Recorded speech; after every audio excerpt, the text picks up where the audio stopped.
Il y avait au niveau de l'Hôtel-Dieu une butte qui s'appelait la butte de la Roquette et qui est certainement la limite par laquelle passait le rempart grec archaïque au VIe siècle avant Jésus-Christ et qui délimitait la ville dans une première phase d'extension.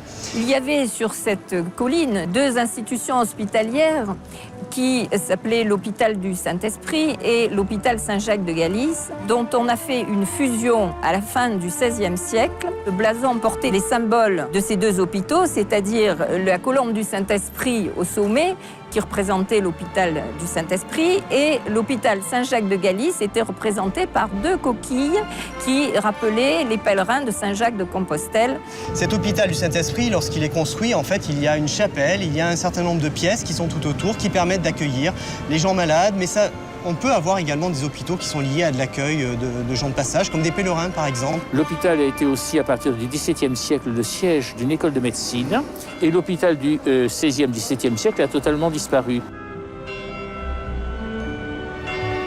En 1740, Jacques Ardouin-Mansart, petit-neveu du surintendant Jules Ardouin-Mansart, vient à Marseille, appelé par les échevins de Marseille pour faire un agrandissement de l'hôtel de ville et penser à remodeler le quartier.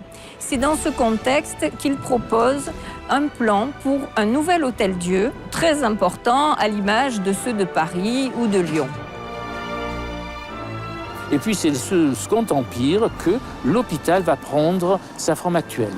C'est Félix Blanchet, architecte des hôpitaux de Marseille, qui va transformer ce qui aurait dû être les 3 côtés d'une cour intérieure en cette superbe façade que nous voyons aujourd'hui, avec les 2 pavillons qui l'équilibrent.